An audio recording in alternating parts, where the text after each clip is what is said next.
Hi everyone. Thanks for joining in this next chapter of AI Talks, where we are taking the perspectives of the practitioners of AI. Handing it over to Hasit now. Good morning, Ganga, and good evening, Nikhil. Thanks for being part of this particular session. I think it is one of the, we had few more earlier, but I think this will be most exciting to our audience because here are two practitioners who can talk across the spectrum, correct? So be it have a 50,000 feet above level kind of thing or at a code level, correct? So there is unique combination of the skill which you bring to the table. And this will be very exciting for our audience and at least for me as well to get guests like you on this particular session. So I think we'll get started. So Ganga, I think coming to you first, there's a talent war for AI skill, correct? So I think you can imagine that everybody is scouting for the talents and the enterprise are struggling both organically as well as inorganically, correct? So one is that to hire from outside and enable from inside. At the same time, there are a lot of legacy skilled people also in the industry. They struggle to upscale to the newer technology like AI. So the challenges for enterprise, challenges for individual, how do you think that way forward by which enterprise is able to scale the enablement program which they drive internally, and as an individual also, you are able to scale faster? What is the roadmap and path for both the entity? This is a great question. I think traditionally, if you look at AI talent, you will think of the standard titles like a data scientist, a data engineer, software engineer. One of the things we've learned at Microsoft actually is AI is one of those things. It's a true multidisciplinary, cross-functional game, right? Often what happens is you tend to let's say you hire like data scientists and software engineers and say, oh, go build AI applications. You can build some point solutions. There will be some progress, but the progress is usually not systemic, right? And it applies to a tech company like Microsoft. It could apply to any enterprise. If you think of AI as point solution, like typically with AI, like what we've seen is most of our applications, you need multidisciplinary teams. So when I think of AI talent, like I think of going beyond the data scientists and engineers and truly creating like a group of people who can work together, understand the customer's journey and kind of make decisions and design AI ground up. So that's one key factor, which is the software engineer and data scientists by themselves within an organization cannot help. So one of the things that becomes very important is some level of a center of excellence in the company who kind of understand when you start an AI project, what are some of the things, what are the pitfalls, right? Like, I mean, I can tell you like, I'll get to like what skills you need, but I think the multidisciplinary aspect is very important. Like, for example, like, I mean, our journey like at Microsoft, kind of like we've been on this journey for several years now, and there is a sea of change today when I speak in terms of what we can do and how we can scale versus like 4 or 5 years back, right? And so like just a simple example, like I was leading planning for the commerce platform, right? And one of the things we needed there was obviously credit card fraud protection, right? And that's one of like a core functionality you need. And one of the things we noticed is, of course, building a model to detect fraud seems relatively easy. But then you had to have people who understood what fraud means, what the fraud vectors are, how to design. You needed like a marketing person to decide, hey, when I deploy this AI model and it makes decisions, like what's the trade-off between automation of this fraud detection and potential issues with this? So we had to set up like organically a multidisciplinary team. And what that entails is for the traditional folks, they need to understand that AI is kind of, it's not about replacing their jobs, but it is about them assisting, training the machine, if you will, to do the right thing at scale, right? Like doing things that like a single human cannot do. And so you need a lot of coaching from a leadership angle to train the people on what your vision of AI is. Because often, even at a company like Microsoft, there is a little bit of reluctance on the part of the non-engineering community to adapt AI, right? So it's very important to kind of train them. And at the same time, right, like if the data scientists and engineers don't have the support of these functional units, AI projects often fail. So what I mean, I didn't touch on traditional ways to get talent. What I'm trying to say is, if you don't have multidisciplinary teams within your organization and a set structure for people, AI projects to thrive, often that's a big cause of projects failing and the resources churning. So I'll stop here. Hopefully you got a sense of like my kind of perspective on scaling talent.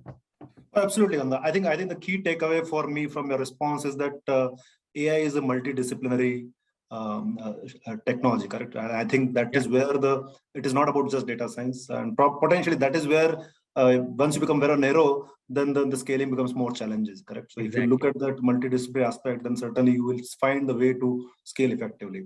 Great point. I think coming to Nikhil, I think Nikhil, that is it a challenge you see that AI being equivalent of say data science, and thus people make a mistake of recruiting and scaling and everything only on data science piece, and that's where the challenges come, because their pool becomes narrower, the people who are interested to learn becomes narrower, and that becomes a challenging aspect. So what is your view on that? No, I think great question. I think I completely endorse Ganga's view as well, from a point of view that it is multidisciplinary. I see, look, I'll give you a little bit of history. I've been coding since the last 25 odd years, and I still code. The only challenge that I feel from what I used to do in 1994s or 2004s to now is AI by definition has become kind of an SDK format, right? And I think that is what has changed. And I think, again, no discounts to what big companies have done on AI, but I think people have suddenly lost the real art of what AI and challenge of AI is. I remember my engineering days, my professor used to tell me that if you want to code, you have to think like a compiler, don't think like a programmer.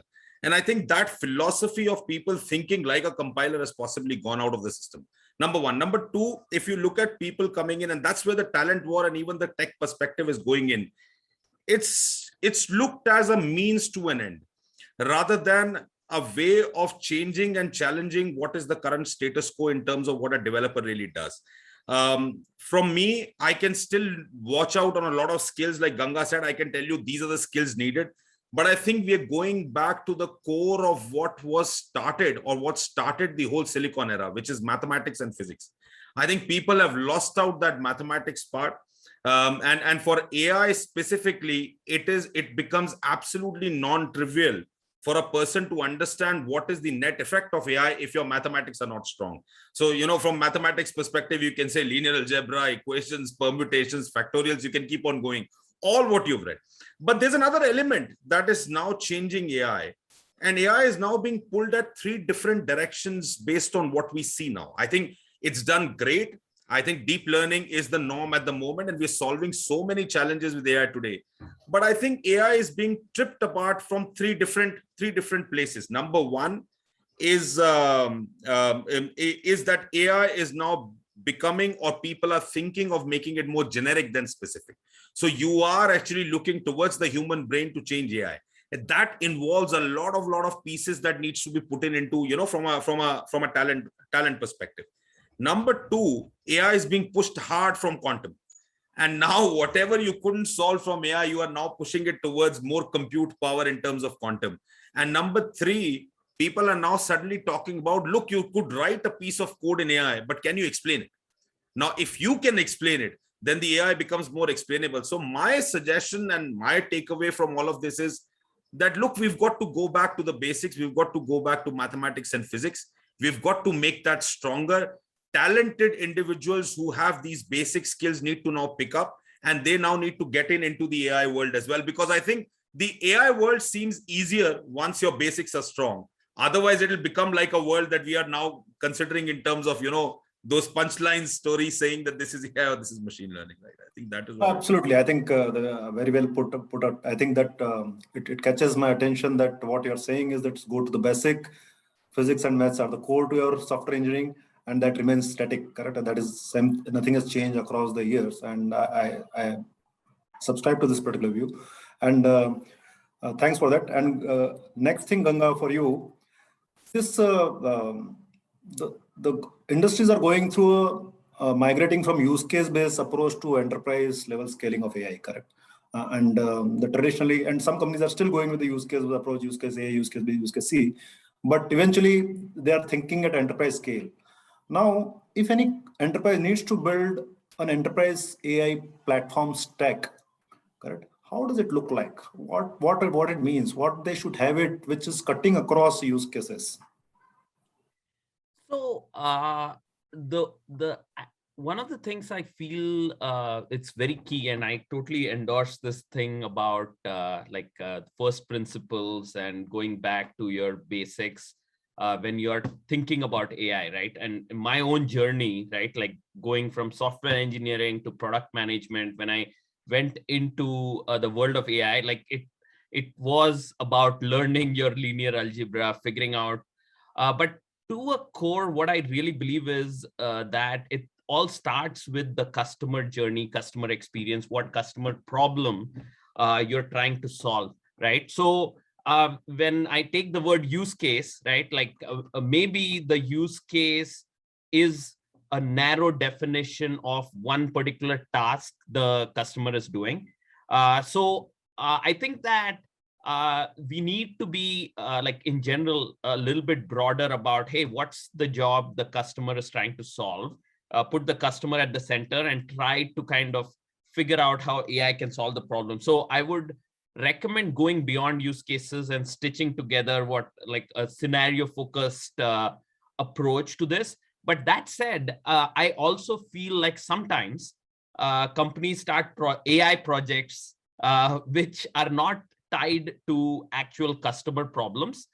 And the challenge with these things is, the clear kind of like you need success metrics that are tied to actual customer problem you're solving. Otherwise, it's very difficult to kind of achieve, take the project to a success, align everyone on this vision. So, I mean, at a level, like I feel like companies should start. I mean, there is a challenge between going too narrow versus going too broad, right?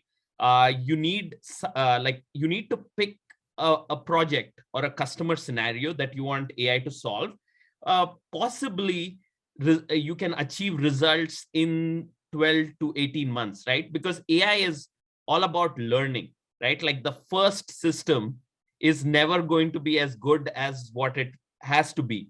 But without customer feedback, like actual usage of the product, your technology like remains just that, right? Like, so, and so the reason why you need to pick scenarios is things that are achievable is often when you implement something, you implement your AI ops to enable a particular scenario. It might not be perfect, but there is a multiplier effect here. Like, I mean, we do that a lot in a sense, like even at Microsoft scale, we probably did not like organically, there was no strategy about how to scale AI.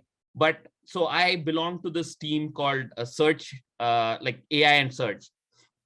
So in search, without AI, it's all useless. We are solving some of the long tail problems. So we need scalable AI. The technologies that we have built to solve the search problem, the search use scenario, are now like we built this infrastructure for data management. It's around like all the operational infrastructure you need to make AI agile that are now being leveraged in other parts of our company, like within an office application, right? Like you want to like do spell check in Word or on Outlook or a sentence completion.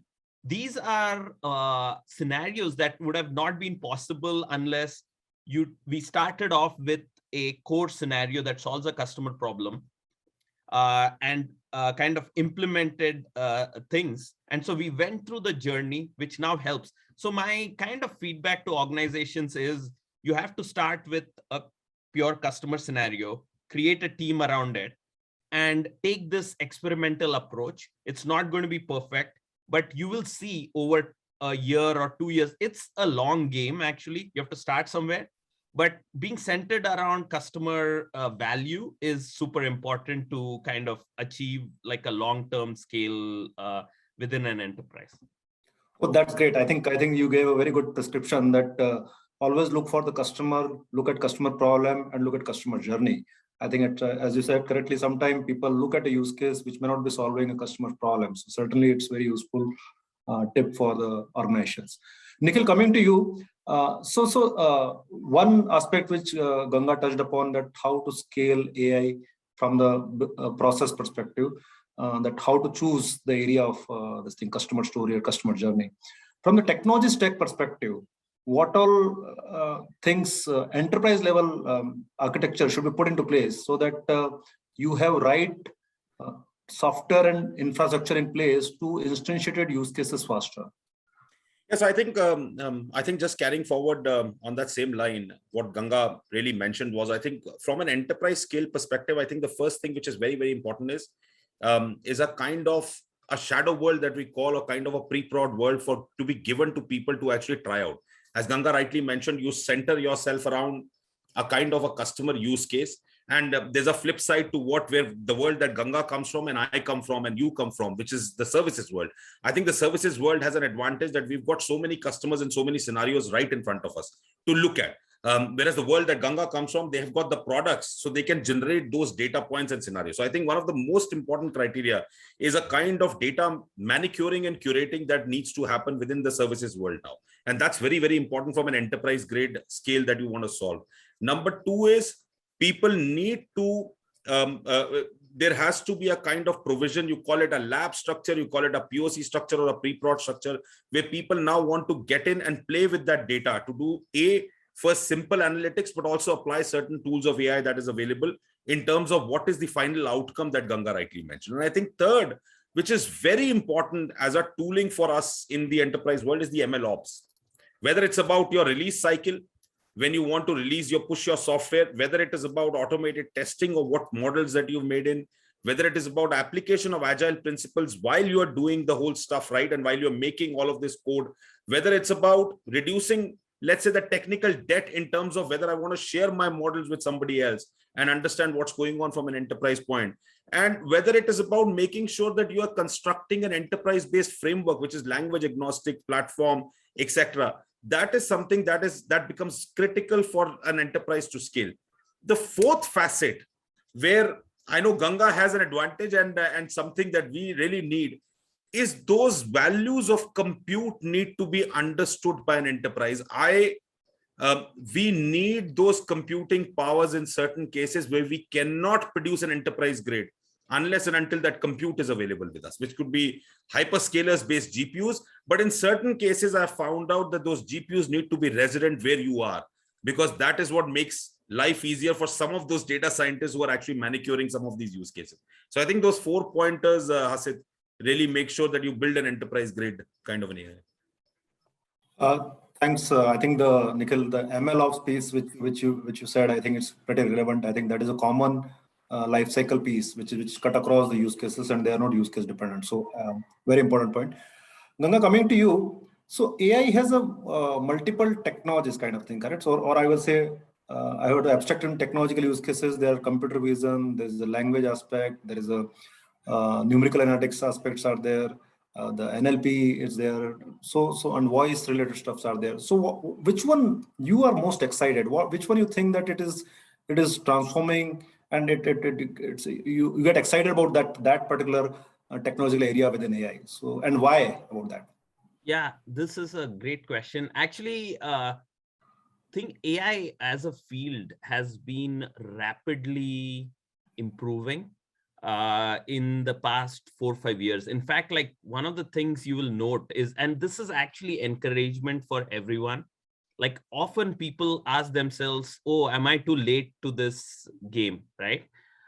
If you see some of the people who lead these efforts in like big companies like Apple, Microsoft, like Microsoft, even anywhere in the industry, like who are doing, even Google, a big like changes. They're actually like they're not too like very experienced. Like in fact, like from 2012, 2013, you'll see some of these leaders emerge from PhD like theses, right? Like, so I would say like it's fairly new. It's like we are in the beginning. Now, why I bring this up is like I have worked on like, I mean, of course, Nikhil brought up deep learning, right? Deep learning is in Microsoft. There used to be people who know AI and who don't know AI. Now it's about, oh, the people who are classical machine learning engineers versus the deep learning natives, right? People who come from college nowadays, computer science, they come with this notion that, hey, the machine can do everything, just give it compute, right? Like, and so there needs to be a balance there. But like previously, the tasks that we were kind of accomplishing, like we had, like in search and Q&A, we had to solve this NLP task. At the same time, there was a team that was trying to solve the vision task, which is like, hey, like identify an image. But what is changing like now for me is this notion of multimodal, right? Like, so how can the same model understand both language and like image or vision together, right? Because what has happened is, like previously, like even to do simple language tasks, you had to kind of start off and create a model by yourself and like evolve it. And now, like a lot of these from Microsoft, there are these pre-trained models that are very good at doing language tasks. At the same time, there are pre-trained models that are very good at doing image tasks. We recently, Microsoft released a new multimodal model called Bletchley, which is actually, which is understands both image and text simultaneously. So think about like a very easy use case, like you're in PowerPoint and you've put in a title for a slide. And most of us engineers are not great compared to the marketers in building slides, right? Like, so we always could use some help. So you put in some words and lo and behold, like an automatic image or comes up, right? Which understands, and you can do this in multiple languages. So multiple language and universal approach, which is a language agnostic approach, is something that's already here, right? Like it's already there, needs to be incorporated in applications. The other area that I think is slightly farther, but is very useful, especially in low bandwidth areas, like, I mean, India, Africa, etc., is this notion of federated learning. So typically, even now, like most of the learning algorithms, like models, sit in the cloud, right? But a lot of action happens at the nodes, right, at the endpoints on your mobile devices. And like there are many use cases or tasks that happen just on the device. And so there is this notion of the AI model actually sitting on a device and learning. And then more importantly, like if it's learning, how can it help other devices, right? Like, so there was an example, like for example, if you take your phone and you're doing some texting on the phone, right? Like, and nowadays it's common, many times, like new words start appearing, right? Like, which you don't know. And typically, if you had an AI system for your keyboard that did not actually like reside on the device, often you'd get this a spell error, saying, hey, this, I don't understand this meme or this word. But today the systems are able to basically sit on small devices, and there's a lot of technology that goes into play. So, but it learns on the device and it trains the model in the cloud to benefit other devices that are also that can learn from what this device learns. And there is a lot of benefits here. Just like understanding language is just one thing, but like fraud, understanding what happens, fraud patterns are happening in one node and helping the other. So I am particularly excited about this multimodal and federated learning. So I think that they are going to be really useful both in consumer world as well as an enterprise. Thanks, Ganga. I think it was multimodal was a great thing. I think it is a new stuff. At least I came to know today. Thanks for that. Nikhil, coming to you, this hardware acceleration for model serving, what is your view? Where it is heading towards, and what are the things you will know? So I think we're in the Moore's law world at the moment, and it will continue to work. But I think there are two things that is happening from an AI perspective, Hasit, and that is something which is changing. I think, and that's why, to Ganga's point, it's a great field to now get in, because the field is completely overhauling itself. While one of the areas where some people are researching on the multimodal front that Ganga rightly mentioned, I think me and my lab have been working on specifically language construct in terms of what you are doing, right? So the whole idea being that language has always been of my interest, because I started off with language, I knew what was going on. And then the second trigger was, of course, India with 1645 dialects and 27 mother tongues. I don't think any language model works well, with all the dialects that you put in. So I think one of the things with the scaling part is that we will continue to see this rise in terms of compute for another, let's say, 5 to 10 years, because that's what we need. We need that kind of data. But there's another shift that is happening, which is, can we get inspired from some of the facets that happens in the brain and look at controlling the amount of scale that we are doing? I'll give you some simple examples. AI has done brilliantly well, whether it's about defeating Go, which we've seen all from DeepMind, whether it's about predicting AlphaFold in terms of, the kind of protein analysis that you could do, but it still suffers from some major fallbacks. And that those fallbacks include, if you occlude the vision today, AI would not be able to guess, which you and I can. If you change the language, for example, if I say the word crab, you would have already gotten a kind of mental image and a lexicon in terms of what crab is. But if I say something like kavuras, your neurons are completely dead at this point in time. And it is nothing but it is crab in Greek. So one of the portions in which language is evolving, or because my area of research is language, but other things are evolving, is how can we bring out this value for AI in use cases which uses less power in terms of what is happening on the machines today in terms of GPUs, etc. There's a lot of force that is happening. I foresee this trend in terms of scaling of AI for another 5 to 10 years. But I think post a decade, there will be some changes where AI would completely flip over to say how we really decide and do. Your brain really works at 20 watts of power.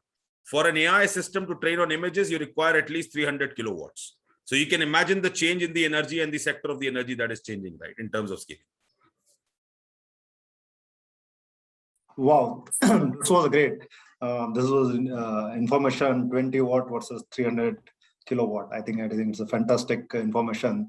And certainly technology still has to catch up. That reminds that brain is too superior than technology as of now. I think it's a let me summarize some of the great stuff which you guys have spoken, starting from talking about the multidisciplinary skill, correct? That is a core which Ganga highlighted. Customer journey to scale AI in enterprises. Nikhil, you talked about going back to the basic physics and maths to scale the skill and talent. And another aspect was MLOps for scaling within the enterprises. This is great stuff. And multimodal is something, Ganga, you talked about, great stuff which Microsoft has started. And the 20 watts or 22 watts and 330 watts is something, it's a great information and know-how. And I think the technology company has to do a lot of job to catch up by consuming less power for future of our generation. I think it was great, insightful talk from both of you. I learned a lot in this process. I'm sure that audience will love this thing. That with that, I would like to say good evening and have a good day. Thanks, Ganga and Nikhil. Thank you, Hasit. Thanks a Thank you. lot, Thank you. Hasit. Yeah, lovely. We meeting you. enjoyed it. Over to Monica. Yeah, bye. Everyone for the discerning insights on how actual AI practitioners think and practice AI to scale AI in the present scenario. Thanks for your time. Have a good day, everyone.